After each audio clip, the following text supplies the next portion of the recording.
मई जून में देना ना।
अस्सलाम वालेकुम। वालेकुम अस्सलाम।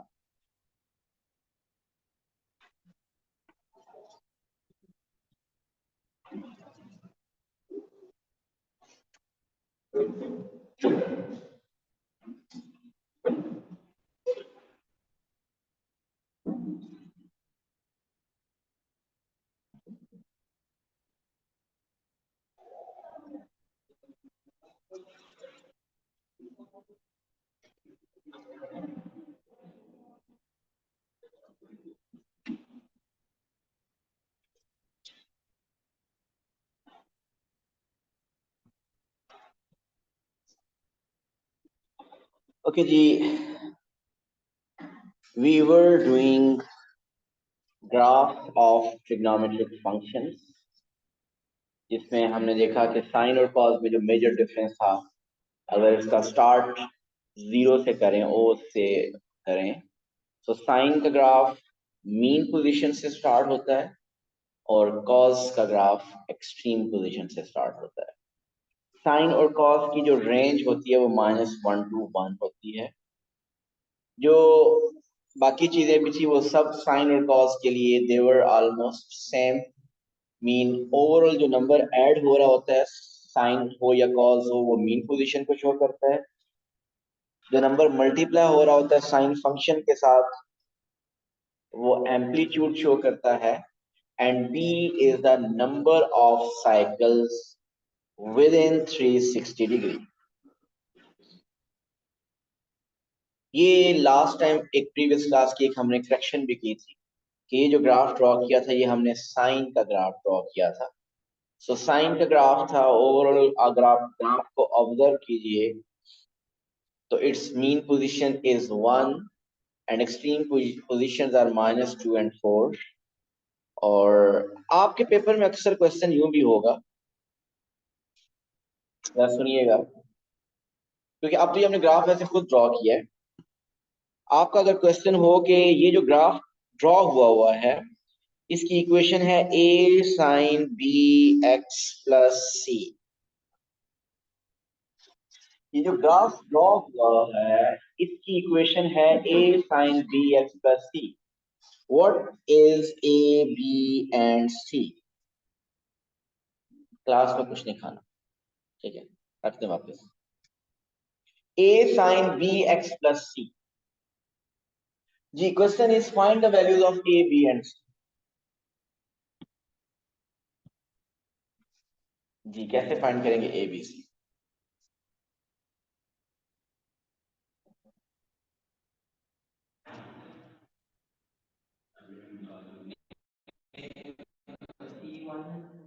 C1 है। आपने पहले C का पता है कि C जो नंबर ऐड हो रहा होता है वो क्या होती है? वो मीन पोजीशन होती है। सो सबसे पहले आपने मीन पोजीशन आइडेंटिफाई कर ली कि वो 1 है।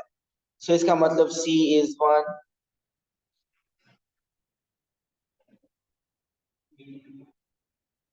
ओके, B बिल्कुल ठीक है। पहले एम्पलीट्यूड निकालिए। A is 3। How do we know A is 3? ये हमें बताएंगे फहाम। फहाम ये सब बता रहे हैं कि A3 है इस डायग्राम में। A3 कैसे है?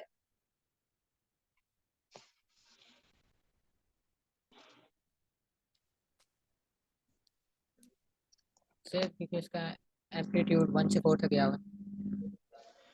गुड हो गया, बिल्कुल सही कह रहे हैं आप। सो एम्पलीट्यूड, क्योंकि आपका ये ग्राफ मीन पोजीशन से एक्सट्रीम पोजीशन के दरमियान जो गैप है, जो वर्टिकल लेंथ है, जो वर्टिकल हाइट है, वो 3 है। सो एम्पलीट्यूड, ये ए नंबर क्या होता है? The number, this number represents the amplitude. Amplitude is the vertical distance between mean position and extreme position. और वो गैप भी देखें,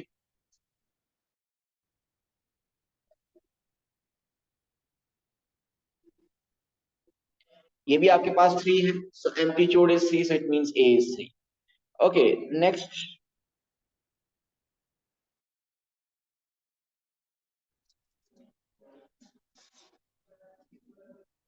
what is B? B is the number of cycles within 360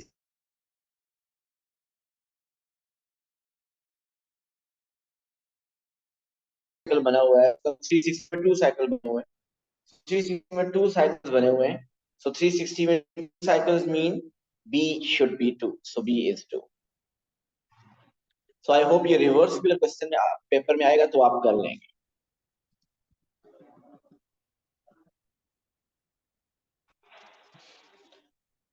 So sign और cos की graph में main difference क्या था? Sign का ग्राफ मीन पोजीशन से स्टार्ट होता है और यही अगर कॉस होता तो ये एक्सट्रीम पोजीशन मीन 4 से स्टार्ट होता, अदरवाइज दे आर सेम. ये भी एक और साइन का ग्राफ हमने ड्रॉ किया जिसकी मीन पोजीशन -2 थी. सो मीन पोजीशन आपके पास -2 है, एम्पलीट्यूड 5 है और इसका यहाँ पे ये बी बताइए क्या होगा इसमें? What is B? 4. क्योंकि 180 में हम खुद देख रहे हैं कि 2 साइकिल्स बने हुए हैं और ये बी क्या होता है? ये शो करता है number of cycles within 360 degree. So अगर 180 में 2 है तो इसका मतलब 360 में 4 होंगे. So it means B is 4. Yes, this is already 4.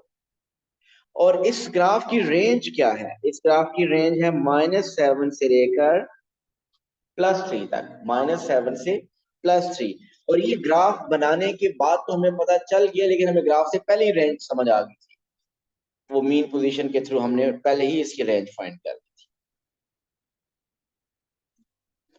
तो ये फिर हमने एक कॉस का ग्राफ ड्रॉ किया और क्योंकि कॉस का ग्राफ यहां से स्टार्ट होता है, एक्सट्रीम वैल्यू से स्टार्ट होता है.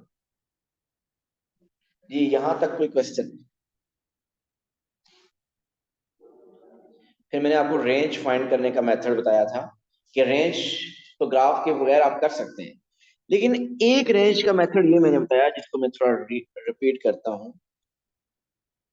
कि आप क्या करें. अगर आपने रेंज फाइंड करनी है, इस फंक्शन की रेंज फाइंड करनी है, तो आप देखिए कि what is the mean position. Your mean position is 1.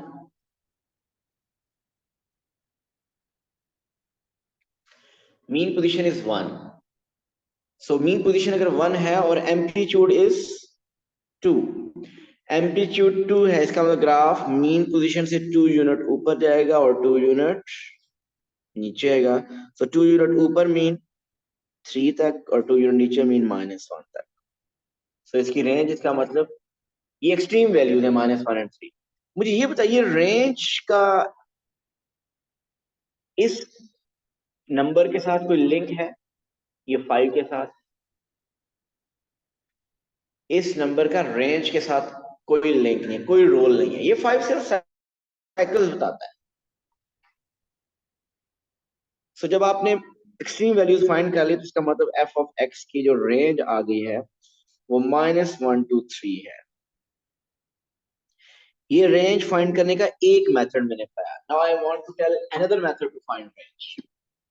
जी ये मेथड भी जरूर समझिएगा क्योंकि कुछ क्वेश्चंस होंगे जिसपे ये मेथड नहीं अप्लाई होगा जो आप पहले हमने किया है. ओके, जरा आप ये मेथड समझिएगा. मुझे ये बताइए what is the range of sign x? Original sine function की रेंज क्या होती है? आप पीछे चले जाएं, बैठ जाए, थोड़ा सा पीछे जाके बैठिए. अगर आपने खाना है तो पीछे जाके बैठेंगे. नहीं नहीं, बहुत मुश्किल है, मेरे लिए बर्दाश्त करना मुश्किल हो जाता है, ऑनेस्टली बता रहा हूँ. मैं इसीलिए नहीं मना, ऐसे ही मना कर नहीं रहा, मेरे लिए मैं डिस्टर्ब होता हूँ. So sine x is, sine x की रेंज क्या होती है? ओरिजिनल साइन की रेंज अगर आप देखिए, ओरिजिनल साइन का ग्राफ में अगर आपको शो करूं, ओरिजिनल साइन की रेंज क्या होती है? -1 to 1. ये मेथड प्लीज जरूर समझिएगा क्योंकि ये मेथड आगे ज्यादा काम आने कि साइन की रेंज है -1 to 1. साइन की रेंज है -1 to 1. मुझे बताइए साइन की रेंज, अगर साइन एक्स की रेंज -1 to 1 है तो साइन 2x की रेंज क्या होगी? क्यों? मुझे ये बताइए साइन 2x की रेंज, ताहा बता रहे हैं -2 से 2. हादी आप बताइए साइन 2x की रेंज क्या होगी? सर 1/2 नहीं हुई की? नया आया है कोई? ये नए साहब आए हैं। जरमीना आप बताइए।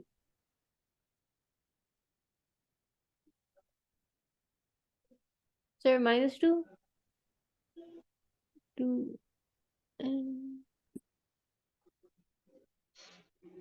जी, इट्स -1 to 1। आपको थोड़ी देर पहले मैंने ये बताया था कि इस 5 से रेंज के ऊपर कोई इम्पैक्ट नहीं आता। ये 5 सिर्फ ये बताता है कि नंबर ऑफ साइकिल्स कितने होंगे, और इसका कोई रोल नहीं है। सो इसी तरह यहाँ पे x की जगह 2x आ जाए, 3x आ जाए, 4x आए, ये सिर्फ नंबर ऑफ साइकिल्स बताता है कि कितने होंगे 0 से 360। रेंज के ऊपर कोई इम्पैक्ट नहीं है। रेंज का इम्पैक्ट सिर्फ इस 1 और 2 के साथ है, इसके साथ लिंक्ड है।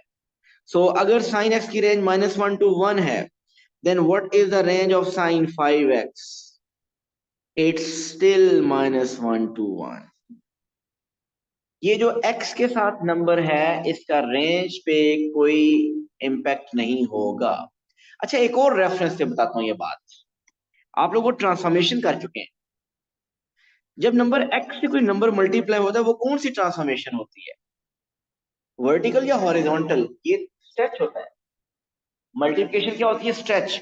अगर पूरा फंक्शन y मल्टीप्लाई हो तो वो वर्टिकल स्ट्रेच होता है, लेकिन अगर x मल्टीप्लाई हो तो वो हॉरिजॉन्टल स्ट्रेच होता है। तो ये 5 से अगर मल्टीप्लाई करें तो शेप हॉरिजॉन्टली स्ट्रेच होगी, और हॉरिजॉन्टली शेप जितनी मर्जी स्ट्रेच या कंप्रेस, उसका ताल्लुक रेंज के साथ है। रेंज तो वर्टिकली ऊपर नीचे ग्राफ में चेंज हो तब वो चेंज आता है। सो इस 5x से कोई रेंज के ऊपर चेंज नहीं आएगा। सो साइन x की भी रेंज -1 to 1, साइन 5x की भी रेंज -1 to 1। ओके, मैं बेसिकली अब ये फंक्शन बनाने लगा, मैं इस फंक्शन की रेंज फाइंड करनी है। तो आप साइन 5x की रेंज फाइंड कर चुके हैं, इट इज -1 to 1। अब आप ऐसा कीजिए, इसको 2 से मल्टीप्लाई कर दें। आप अपनी इनइक्वालिटी को 2 से मल्टीप्लाई कर दीजिए। कंप्लीट इनइक्वालिटी को 2 से अगर मल्टीप्लाई करें तो -1 into 2 इज -2। इसको भी 2 से मल्टीप्लाई कर दें तो you will get 2 sin 5x is less than equal to 2। सो ये आपके पास रेंज आ गई है 2 sin 5x की, 2 sin 5x की। अब मुझे क्या करना है? 1 क्या करना है मुझे? 1 ऐड करना है। उसी इनइक्वालिटी में, कंप्लीट इनइक्वालिटी में 1 ऐड कर लें। कंप्लीट इनइक्वालिटी में 1 ऐड करें। इधर भी 1 ऐड करें, इधर भी 1 ऐड करें, और इधर भी 1 ऐड करें। सो जब हम 1 ऐड कर लेंगे तो लेफ्ट साइड पे -2 + 1 इज -1। 2 sin 5x में भी 1 ऐड कर लिया, और 2 में भी 1 ऐड करें तो ये 3 बन गया। ये 1 क्यों ऐड किया? We are finding the range of 2 sin 5x plus 1 find कर रहे हैं इसकी। सो मुझे यहाँ पे 2 sin 5x plus 1 बनाना था ताकि मैं लिख सकूं 2 sin 5x plus 1 f of x। अब देखिए, मैं इसी 2 sin 5x plus 1 की जगह मैं क्या लिख दूंगा? f of x। So f of x is greater than equal to -1 less than equal to 3। This is the range of this function। Range होती है y, so f of x। so मुझे ये बेसिकली f of x बनाना था, और ये f of x क्या था? 2 sin 5x plus 1। तो इसीलिए पहले मैंने क्या किया? sin x की रेंज लिखी, फिर sin 5x की लिखी, फिर उसको 2 से मल्टीप्लाई कर लिया, और फिर 1 ऐड करे, तुम्हारे पास बन गया 2 sin 5x plus 1। देखिए, रेंज इस मेथड से भी वही आ गई, और रेंज इस मेथड से भी वही आ गई, दोनों आंसर सेम है। और उधर से आपने बहुत जल्दी कैलकुलेशन कर दी, लेकिन ये मेथड मैंने कहा ना आगे में चाहिए होगा। कुछ जगह आएंगे जहां पे ये फर्स्ट वाला मेथड फेल होगा। जी, क्लियर है ये रेंज फाइंड करने वाला मेथड? ओके, एक फंक्शन में लिखने लगा, इसकी रेंज आपने मुझे बतानी है। आप अपने पास प्लीज फाइंड करेंगे दोनों मेथड से। 3 cos 2x प्लस 1 से F of X, range find कीजिए।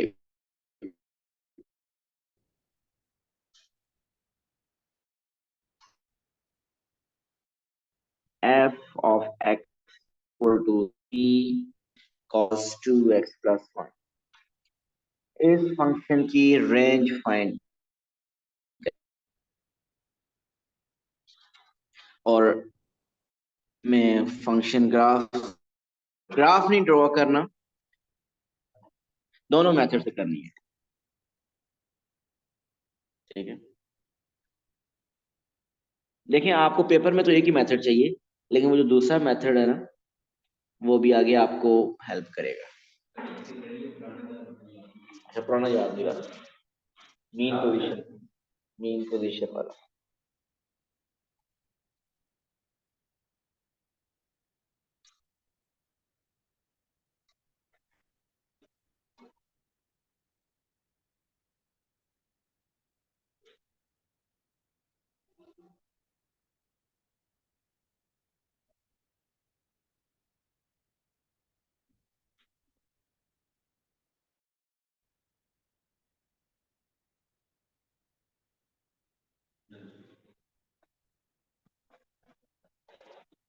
हो गया जी। शायान मज़ाहिर बताइए, रेंज आपकी क्या आई, किसी भी मेथड से किया, रेंज क्या आई? रिपीट तो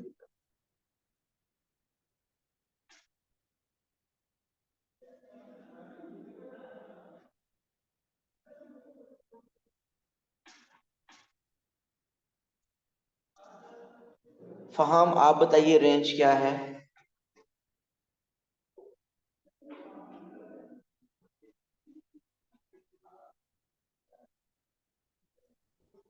सर मेरे पास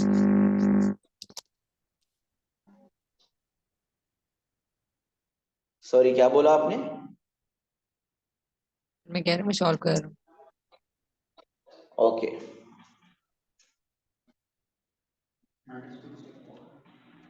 ऐसे ही -2 से 4 सादा है वो। जी अहमद बता रहे हैं कि इसकी रेंज है -2 से 4, and yes it is right, but दोनों मेथड में आपको बताना चाहता हूँ,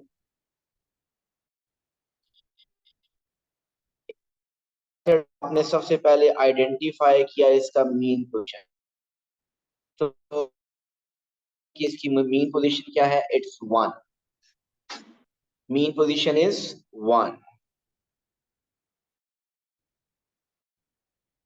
इसका एम्पलीट्यूड है कि आपका ग्राफ मीन पोजीशन से 3 यूनिट्स ऊपर जाएगा, मीन पोजीशन से 3 यूनिट नीचे जाएगा। सो जब 3 यूनिट्स ऊपर जाएगा तो 1 + 3 इज 4, और 3 यूनिट नीचे जाएगा तो 1 - 3 इज -2। सो इससे पता चला कि आपकी एक्सट्रीम वैल्यूज -2 एंड 4 हैं, which means कि graph will lie in between -2 and 4. So your f of x will be in between -2 and 4. Now second method, we know कि range of cos x is -1 to 1. What is the range of cos 2x? नहीं, पहले cos 2x की range बताएं। What is the range of cos 2x? cos x की range भी -1 से 1 होती है, cos 2x की रेंज भी -1 से 1 होती है। ये 2 सिर्फ साइकिल्स बताता है, इसका रेंज पे कोई इम्पैक्ट नहीं है। अब आप क्या कीजिए, 3 से मल्टीप्लाई करना है कंप्लीट इनइक्वालिटी को। सो कंप्लीट इनइक्वालिटी को 3 से मल्टीप्लाई करें, -3, 3 cos 2x 3, और अब आप क्या करेंगे, इसमें 1 ऐड करेंगे। सो कंप्लीट इनइक्वालिटी में 1 ऐड करना है। सो -3 + 1 इज -2, 3 cos 2x + 1, और 3 में 1 ऐड करें तो it is 4। Now what is this? 3 cos 2x + 1, 3 cos 2x plus 1 is, this is f of x. So it means your f of x is greater than equal to -2 less than equal to 4. जी range find करना तो कोई मसला तो नहीं होगा ना? ठीक हो गया। अब कुछ आगे क्वेश्चन और चलते हैं।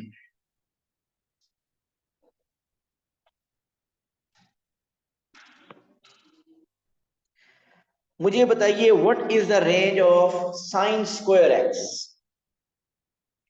साइन एक्स की रेंज पता है? -1 to 1। Sign square x range, सोचें साइन स्क्वायर एक्स की रेंज क्या होगी? सोचिए अच्छी तरह।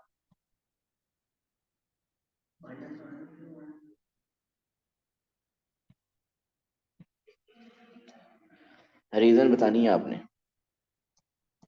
खैर है तो नहीं सही, बट आपने जो सोचा है उसकी रीजन बताइएगा।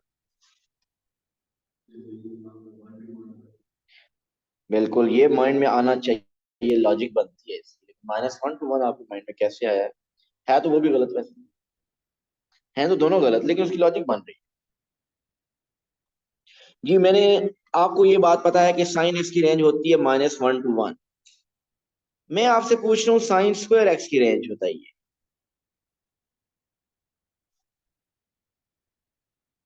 तो इन्होंने जो 1 to 1 बताया उसकी लॉजिक है, इन्होंने क्या कि पूरी इनइक्वालिटी का स्क्वायर ले लिया। -1 का स्क्वायर भी 1 हो गया, 1 का स्क्वायर भी 1 हो गया। आपने -1 to 1 ही कैसे बताया?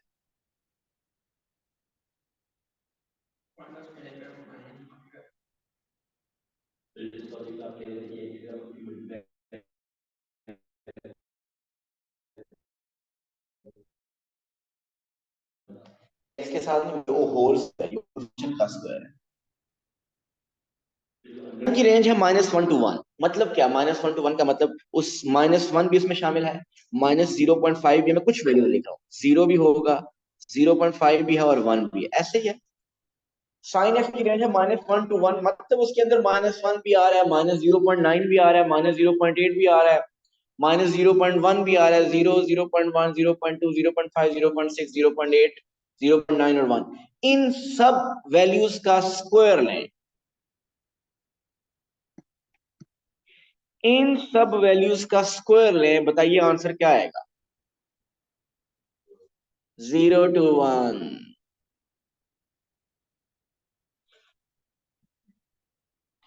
-1 का स्क्वायर +1, -0.5 का स्क्वायर +0.25, 0 का स्क्वायर 0, 0.5 का स्क्वायर 0.25, 1 का स्क्वायर 1। मीन -1 से लेकर 1 तक जितनी मर्जी वैल्यूज आप सबके स्क्वायर्स लें तो आंसर नेगेटिव तो नहीं आएगा ना? ऐसा है कि नहीं? क्योंकि स्क्वायर लेने से जितनी भी नेगेटिव वैल्यूज हैं वो पॉजिटिव हो जाएंगी।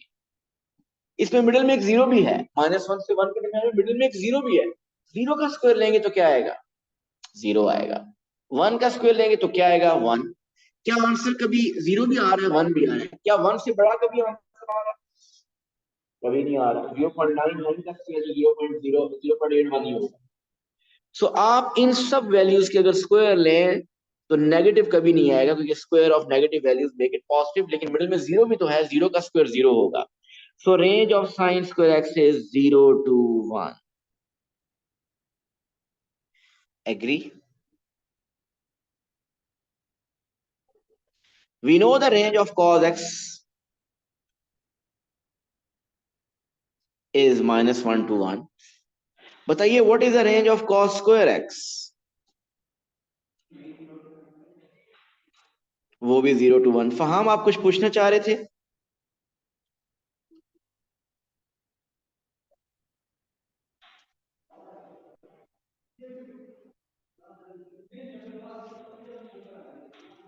चलें जी।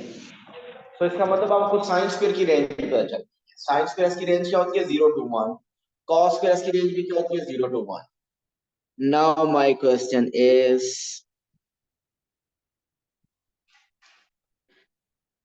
f of x is 3 cos square x -2। ये है f of x। इसकी रेंज फाइंड करें। और अब याद रखिए ये -2 मीन पोजीशन नहीं है। ये मीन पोजीशन तभी थी जब ये कॉस था, ये स्क्वायर आ गया तो अब ये आपको नहीं पता कि -2 क्या शो कर रहा है और 3 क्या शो कर रहा है। सो अब वो मेथड फेल हो जाएगा, वो मेथड अप्लाई नहीं हो सकता।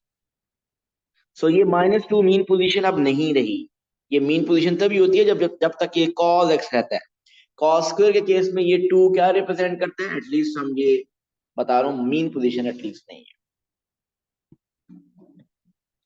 तो फिर इसकी रेंज कैसे फाइंड करेंगे?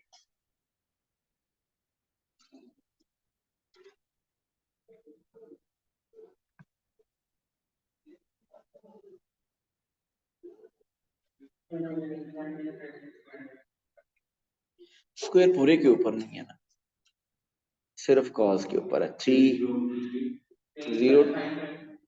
0 to 3 -2 to 1. Let's see. We know the range of cos square x is 0 to 1. We know this thing.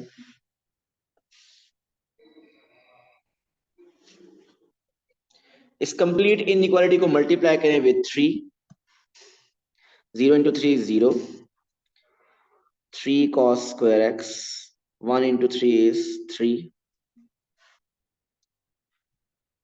अब कंप्लीट इनइक्वालिटी में से 2 सब्ट्रैक्ट कर दें। So -2, 3 cos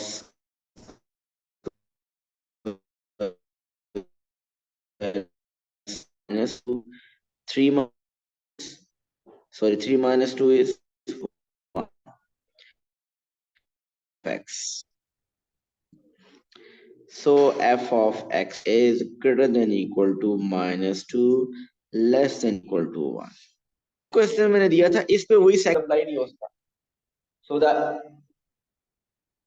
range of this function is -2 to 1. जी अहमद बताइए। ठीक है। सो मेन आइडिया क्या था ये कि cos स्क्वायर x की रेंज होती है 0 to 1। अगर cos स्क्वायर x की रेंज ये 3 से मल्टीप्लाई कर दिया फिर -2 कर दिया तो रेंज बन गई -2 to 1।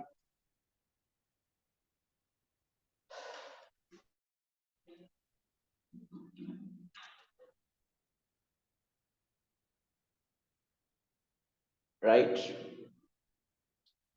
सो हमने ग्राफ्स भी बहुत से स्केच कर लिए साइन और कॉस के, और साइन और कॉस की रेंज भी कर ली और उनकी रेंज भी कर ली जिसमें साइन स्क्वायर और कॉस स्क्वायर इन्वॉल्व होता है। आएंगे भी 10 भी करेंगे ना, आते हैं 10 के भी आते हैं। अब अगर आपको ग्राफ स्केच करना हो और साइन और कॉस के साथ अगर माइनस आ जाए, आपको ग्राफ अगर स्केच करना हो माइनस साइन एक्स का,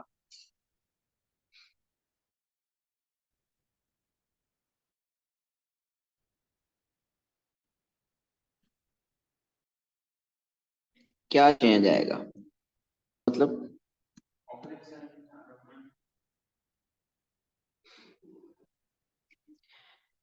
जी मुझे ये बताइए, वैसे तो ट्रांसफॉर्मेशन आपको याद, ये रिफ्लेक्शन बनेगी कौन सी रिफ्लेक्शन?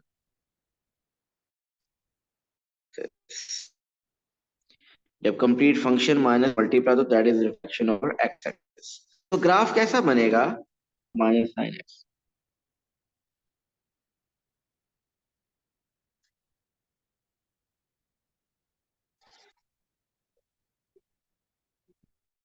देखिए साइन एक्स का ग्राफ कुछ ऐसा है, ये साइन एक्स का ग्राफ है ना, तो माइनस साइन एक्स का ग्राफ क्या होगा? वो होगा reflection over x axis. Mean आपका ग्राफ माइनस साइन एक्स का मीन पोजीशन से स्टार्ट होके इंस्टेड ऑफ ऊपर जाने के वो नीचे जाएगा।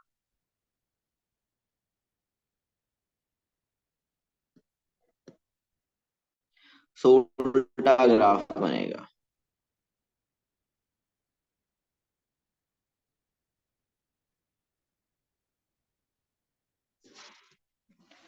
So it will be a reflection over x-axis.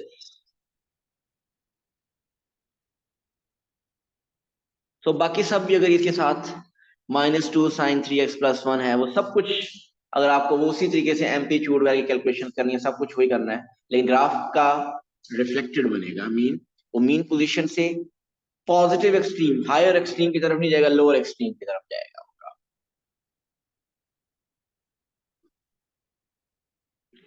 अगर आपको ग्राफ स्केच करना हो y = -2 cos x, -2 cos x + 1, suppose ये स्केच करना है। सबसे पहले बताइए इसकी मीन पोजीशन क्या है? It's 1, एम्पलीट्यूड इज 2, सो ताहा एम्पलीट्यूड 2 मीन 1 में 2 ऐड कर देंगे 3, 1 में 2 सब्ट्रैक्ट कर देंगे -1। सो आपका ग्राफ इसका मतलब -1 से 3 के मिडिल में रहेगा। देखिएगा मैं इसका ग्राफ स्केच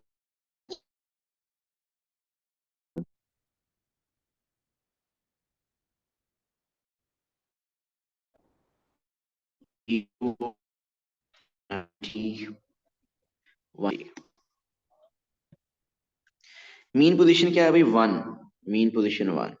तो मीन पोजीशन पे हम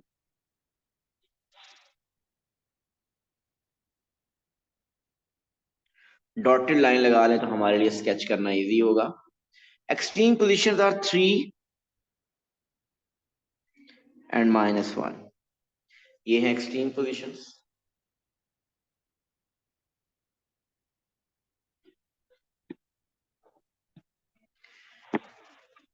रेडी फॉर द ग्राफ। और x के साथ, यहाँ पे x के साथ 1 नहीं है, इसका मतलब इसका 360 डिग्री में एक ही साइकिल बनना है। ये कॉज है, कॉज का ग्राफ कहां से स्टार्ट होता है? ताहा कॉज का ग्राफ अगर लाइन होता तो यहां से स्टार्ट होता, मीन पोजीशन। अब ये कॉज है और एक्सट्रीम पोजीशन से स्टार्ट होना चाहिए, लेकिन इस कॉज के साथ साथ माइनस कॉस भी है, सो ये रिफ्लेक्शन ओवर एक्स एक्सिस होगा। देखिए अगर ये माइनस ना होता, अगर ये माइनस ना होता तो ग्राफ कुछ ऐसा, अगर ये माइनस ना होता, पहले मैं वो बताने लगूं कि ग्राफ कैसा बनता।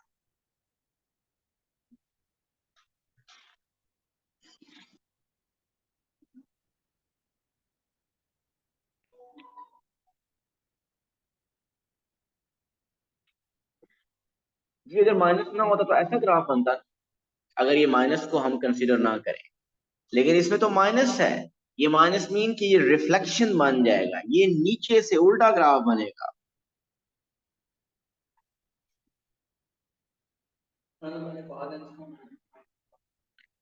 ठीक है, उसको बाद में रेज कर दीजिएगा, आप पेंसिल से ड्रॉ कर दें।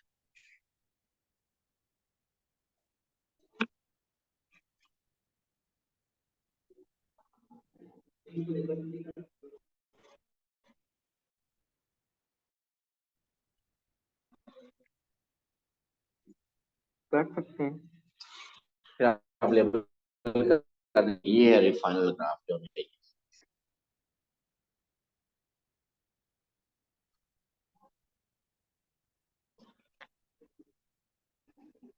So this is the graph for -2 cos x + 1.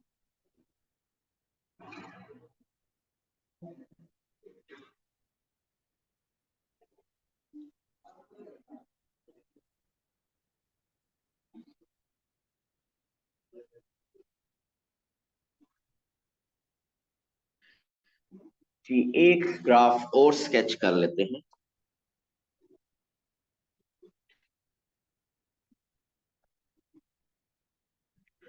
y = 1 minus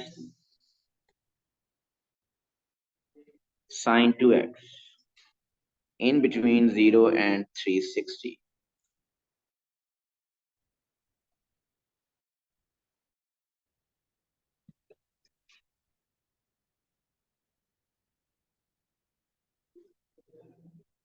Hadi mean position बताइए क्या है इसकी? सर 1, ये सर 1 मीन पोजीशन तो है ही नहीं, ये है, ये 1 है। मीन नहीं सर, 1 है।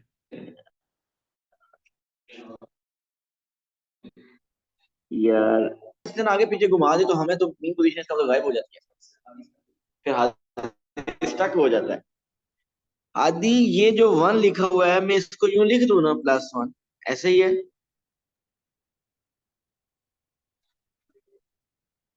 Yes sir. तो ये मीन पोजीशन नहीं है 1। सर मीन पोजीशन ही है। ही है। इसका एम्पलीट्यूड बताएं क्या है। सर 3 और -1। एम्पलीट्यूड, एम्पलीट्यूड बताइए हादी। आज आप कल आपका कहीं फोकस कहीं और है मुझे लगता है, किन चक्करों में।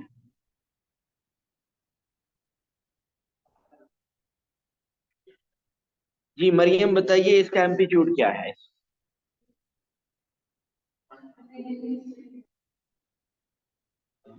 जी जो एम्पलीट्यूड होता है जो फंक्शन के साथ नंबर मल्टीप्लाई हो रहा होता है, और यहाँ फंक्शन के साथ क्या मल्टीप्लाई हो रहा है, सिंपली कुछ भी नहीं, मीन 1। तो इसका एम्पलीट्यूड 1 है, मीन पोजीशन भी 1 है। वो 2 तो नंबर ऑफ साइकिल्स बता रहा है, उसका तो कोई रोल नहीं है। So mean position 1। तो बताइए what is the extreme, what are the extreme values. Amplitude 1 है, सो 1 से 1 यूनिट ग्राफ ऊपर जाएगा, 2 1 से 1 यूनिट ग्राफ नीचे जाएगा, 0। सो आपका जो आपकी जो एक्सट्रीम पोजीशन थे वो 0 to 2 आ गई। क्या बोले, आ सकता है 0.5 मीन पोजीशन हो जाएगी। एम्पलीट्यूड 1/2 हो सकता है, ये कह रहे हैं। हो सकता है 0.5 से मल्टीप्लाई हो जाएगा, वो भी हो सकता है। सो अब मैंने ग्राफ ड्रॉ करना है 0 से 360 के लिए। 0 90 180 270 एंड 360। वी नो कि इसकी मीन पोजीशन 0 और 2 है, सॉरी एक्सट्रीम पोजीशन 0 और 2 है, और ग्राफ आपका 1, ये 1 और ये 2।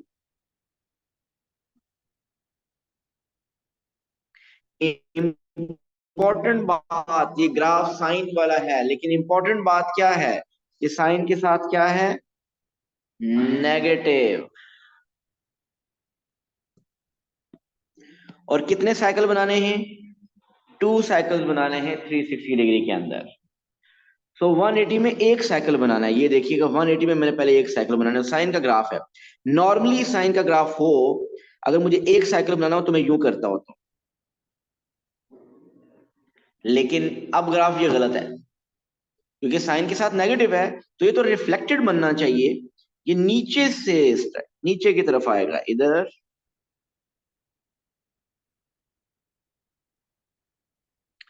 ये एक साइकिल बन गया। नेक्स्ट साइकिल,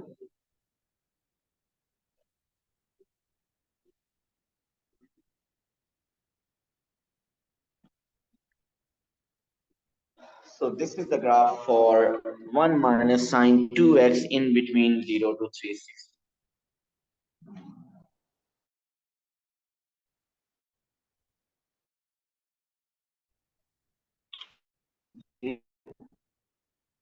मुझे है जितने टाइम दिया है आप भी देते होंगे मेहनत पे, चलें और थैंक यू सो मच। अल्लाह हाफ़िज़।